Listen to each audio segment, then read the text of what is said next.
में, मतलब इस समय अगर मेरे को बैंकिंग में रहना है तो मैं सिर्फ एक्सिस बैंक में रहूंगा।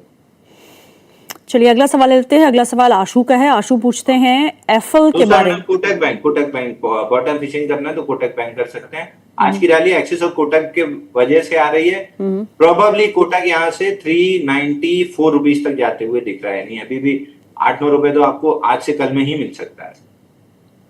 ओके अगला सवाल आशु का है। वो पूछते हैं एफएल के बारे में। एफएल और लिंकन फार्मा दोनों के टारगेट और लिंकोलिन स्टॉप लॉस क्या हो सकते हैं? लिंकोलिन फार्मा, लिंकोलिन बाई दिए क्या भाई, अपन देखना LINCO कुछ है नहीं ना। हाँ लिंकोलिन फार्मा, अच्छा आज सुबह देना था, लेट हो गए थे।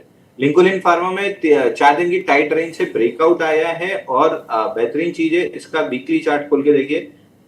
बड़ी कैंडल फरवरी 2025 में बनी थी, उसके बाद 9 हफ्ते इनसाइड बार रहा, ब्रेकआउट दिया 27 अप्रैल को, उसके बाद भी ये दूसरा हफ्ता है उसी के अंदर इनसाइड बार। प्रोबेबली मेरे हिसाब से ये स्टॉक आराम से 790 रुपए तक जा रहा है, तो आप अगर है आपके पास तो होल्ड करना चाहिए।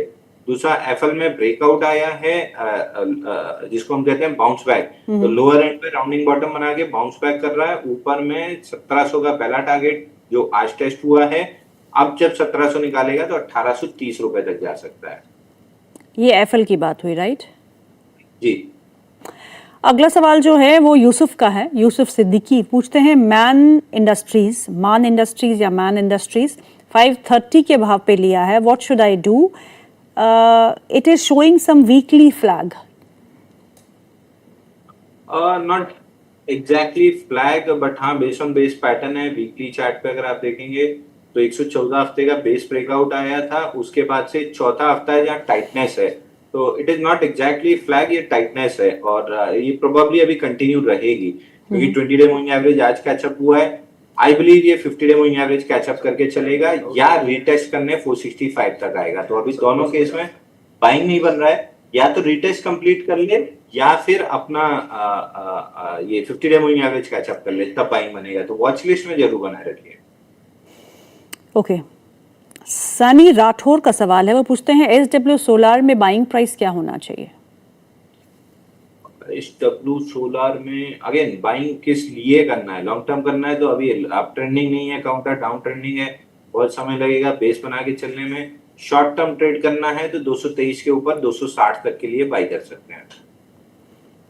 संगीता कुमारी का सवाल है। वो पूछते हैं UBL या एयरटेल किसमें फ्रेश एंट्री कर सकते हैं फॉर शॉर्ट टर्म? दोनों में नहीं कर सकते हैं। भारतीय एयरटेल में 1764 का ब्रेकडाउन आ रहा है, जैसे ही 1764 निकला 200 रुपए गिर जाएगा। UBL में अभी नहीं बन रहा है, बाउंस बनेगा। 1451 का अलर्ट लगा लीजिए, 1451 ये निकला तो आपको बाउंस बैक में काउंटर में अपसाइड मिल सकती है 1595 तक, तो 150 रुपए का मूव प्ले करने मिलेगा 1451 के ऊपर। तो 1451 निकलने दीजिए, उसके बाद बाई कीजिएगा। ओके सीमा खेमानी का सवाल है। सीमा खेमानी बोलते हैं कि उनके पास ग्रेविटा है, ग्रेविटा @1850 और RR Cables 1795। Please advice for short and medium term.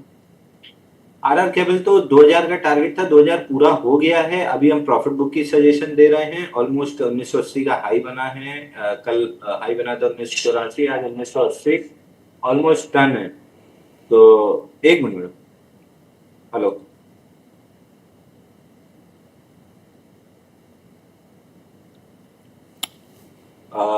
Sorry कर चुका हूँ।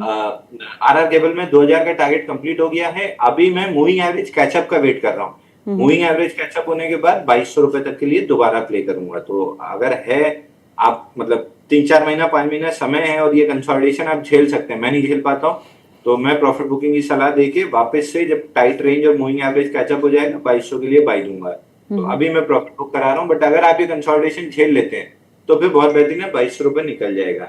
दूसरा स्टॉक आपका ग्रेविटा था। ग्रेविटा अभी मैंने फ्राइडे को मनी कंट्रोल में लिख के ग्रेविटा बाई दिया है। इसमें फॉलिंग चैनल वीकली पे बन रहा है 86 हफ्ते से, 86 वीक से, उसका ऑलमोस्ट ब्रेकआउट आ रहा है। तो मैं यहाँ पे 1-2 हफ्ते वेट करना पसंद करूंगा। अगर कंफर्म होता है, जो कि मेरे को लग रहा है कि कंफर्म होगा, ये स्टॉक जाएगा 2100 रुपए, जो पूरी फॉल का 50% रिट्रेसमेंट है। अगर 2150 निकला तो नए टारगेट्स लंबे होने वाले हैं, वो वहीं डिस्कस करेंगे जब निकलने लगेगा। ओके, अभय का सवाल है अगला, वो पूछते हैं BHEL खरीदना चाहते हैं वो, क्या वो करंट मार्केट प्राइस पे खरीद ले? I would suggest otherwise. 6 हफ्ते नॉन स्टॉप रैली रही है, तो अगर नहीं भी गिरा तो 3-4 हफ्ते कंसोलिडेट करेगा, उसके बाद चलेगा। सो पैसा बनने की पॉसिबिलिटी अभी तो नहीं दिख रही 3-4 हफ्ते, तो आई वुड सजेस्ट कि थोड़ा सा होल्ड योर हॉर्सेस। अगर आपको इसमें करना ही है क्या नाम है डिफेंस में, तो फिर भी मेरे को पारस डिफेंस ज्यादा पसंद है। पारस डिफेंस में ब्रेकआउट भी आया है 164 दिन का 790 रुपए पे, 864 चल रहा है। रीटेस्ट में कहीं भी 840 मिल जाए तो पारस डिफेंस ज्यादा अच्छा है 960 रुपए जाने के लिए। ओके, हेमंत पाए का सवाल है, वो पूछते हैं कि उनके पास केडी ग्रीन है, केडी ग्रीन एट 82 रुपीज पर शेयर, इसका व्यू क्या बन रहा है आपका? केडी ग्रीन बाई करके चलना है। अगर आप लॉन्ग टर्म इन्वेस्टर हैं तो आप 72 के स्टॉप लॉस से बाई करके चलिए, 130 रुपए तक जा सकता है काउंटर। आज तो लोअर सर्किट लगा हुआ है इस पे 5% का। 5% वाले स्टॉक में तो मैडम हमेशा ही दिक्कत रहेगी। आप इसको YTD कर दीजिए तो आपको दिखेगा नॉन स्टॉप अपर सर्किट भी मारा था काउंटर। जब अपर मारता है तो अपर मारता है, जब लोअर मारता है तो 4-5 लोअर मारता है। चलिए ठीक है, अगला सवाल जो है वो है बैंक ऑफ बड़ौदा पे और कैनरा बैंक पे। कैनरा बैंक के नतीजे जो हैं वो अभी अभी आए हैं, दोनों ही स्टॉक्स पे क्या करना है, BOB and Canara bank? Canara bank आपको याद होगा 88 रुपए से अपन ने प्ले किया था, ये अपन ने छोड़ा था जब 149 के करीब की। अब ट्रेलिंग स्टॉप लॉस से सेट हो रहा है। अब नया जब तक बेस नहीं बनता है अवॉइड करेंगे, और शायद बेस बनाने के पहले 119 तक आ सकता है। तो मेरे को अभी भी वही लग रहा है 119 तक आ सकता है। बैंक ऑफ बड़ौदा में ब्रेकआउट रीटेस्ट हो गया, लेकिन मंथली कैंडल जो थी मार्च की बहुत खराब थी। मेरे को गट फील नहीं आ रही है यहाँ पे बाई करना चाहिए। मैं मंथली कैंडल हाई 320 निकलने के बाद ही बाई करना पसंद करूंगा। और वैसे भी इस सेक्टर में मेरे पास टॉपिक है यूनियन बैंक, तो मैं यूनियन बैंक के साथ ही जाना चाहूंगा। अगर स्टॉप लॉस कटनी है तो मैं वहां कटाऊंगा, बैंक ऑफ बड़ौदा में नहीं कटाऊंगा। ओके, रसिका का सवाल है, रसिका पूछती हैं कि GMDC में फ्रेश एंट्री कहाँ पे कर सकते हैं? अभी नहीं करनी चाहिए। 618 का वेट कीजिए, 618 पे बुलिश एविडेंस का वेट कीजिए, उसके बाद लीजिए। ब्रेकआउट के दिन ही 20% चला था और अगले दिन 3% 23% था, तभी से मैं बोलते आ रहा हूँ कि प्रॉफिट बुक कीजिए और रीटेस्ट का वेट कीजिए। ओके, अगला सवाल जो है नाम समझ नहीं आ रहा मुझे, तो इसलिए सुप्रिया लाइफ साइंस पे शॉर्ट टर्म टारगेट क्या हो सकता है? ये तो काट गई मतलब, सुप्रिया स्टॉप लॉस काट गई। चलिए आज वापस से आ रही है, मतलब सुप्रिया लाइफ साइंसेज आप हल्दर जी से पूछेंगे तो ज्यादा अच्छा बता पाएंगे। क्यों? खैर अब सुप्रिया है तो हल्दर जी को ज्यादा पता रहता है। अच्छा अच्छा अच्छा। खैर 706.85 का वापस से ब्रेकआउट बन रहा है आज के सेशन में। स्टॉप लॉस कटने के बाद दोबारा ये ब्रेकआउट दे रहा है, सेकंड अटेम्प्ट है। सेकंड अटेम्प्ट ज्यादा पावरफुल होता है। इस बार मोस्ट लाइकली अगर नहीं काटता है स्टॉप लॉस 690 का ऑन द क्लोजिंग बेसिस, तो 785 तक जा सकता है। अगला सवाल है गगन खेमानी का, वो पूछते हैं उनके पास रेन इंडस्ट्रीज है 160 के लेवल पे। आई थिंक आज इस स्टॉक में काफी अच्छी तेजी देखने को मिल रही है। क्रॉस है 229 पे और टाटा पावर है 424 पे। प्लीज एडवाइस शॉर्ट टर्म के लिए।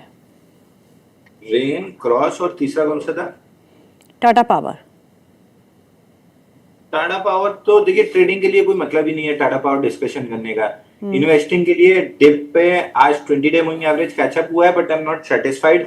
या तो ये 416 रिटेस्ट करे या 50 डे मूविंग एवरेज कैचअप करे। दोनों केस में 491-95 ऑल टाइम हाई आराम से टेस्ट हो जाएगा। Cross again lower end of the range fail किया है 157, अपर एंड ऑफ द रेंज 234 आ रहा है। 234 पे सवाल पूछेगा। Rain industry classic example, classic flag pattern. जिसको पढ़ने लिखने का शौक है आप पोल पकड़िए। 23 मार्च से 20 अप्रैल तक पोल बना था, 16 दिन में 35% पे करेक्शन आया। 10, 20, 50 पे बिल्कुल सपोर्ट बनाया फ्लैग का, और वहां से ये पिछले 4 दिन में पंप अप आया 126 से 166 तक का। मेरी लिस्ट में क्यों नहीं आया? क्योंकि पूरे बेस में कहीं भी इंस्टीट्यूशन वॉल्यूम नहीं था। तो कितना अच्छा पैटर्न होते हुए भी मतलब लिस्ट में नहीं आया, तो कहीं ना कहीं आपको हार्ड रूल्स बनाने पड़ेंगे। इसका चार्ट 1 महीने का कर दीजिए तो आपको फ्लैग, या 3 महीने कर दीजिए तो फ्लैग क्लियर दिखेगा। 3 महीने ये पोल, ये फ्लैग और ये मूव, Correct. ये चालू हुआ था आपका मार्च एंड से, तो ये राइट साइड का चार्ट देखेंगे दिखेगा। तो नहीं इंस्टीट्यूशन जब वॉल्यूम आए तो शक होता है ब्रेकआउट्स पे, इसलिए हम छोड़ भी देते हैं। ओके, राहुल गुप्ता का अगला सवाल है, वो पूछते हैं Lupin, can Anshul sir can I buy Lupin और HCL Tech at current levels? Rain पे उनका सवाल रह गया था, रेन 200 रुपए अच्छा। जाते हुए दिख रहा है, रेन। बट चूंकि इंस्टीट्यूशन वॉल्यूम नहीं था पूरे में, ना मेरी लिस्ट में आया ना मेरा इंटरेस्ट आया, बट हाँ जिस आपका स्ट्रक्चर ब्रेकआउट है 200 जा सकता है। HCL टेक नहीं बाई करना है अभी, 1142 रुपए पे हम रिव्यू करेंगे, 1142 पे अगर बुलिश एविडेंस मिलता है तो शार्प बाउंस बैक बनेगा, बिल्कुल प्ले करेंगे।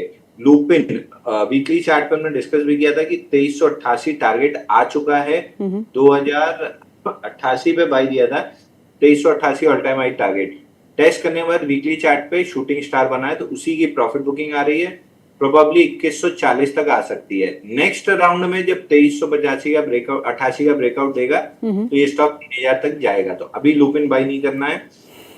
मैनकाइंड और नेटको फार्मा ने भी टारगेट्स कंप्लीट किए, तो अभी उनमें भी बाइंग नहीं बन रही है, बट मैनकाइंड अभी भी रिलेटिव स्ट्रेंथ वाइज बहुत अच्छा है, 2600 तक जा सकता है।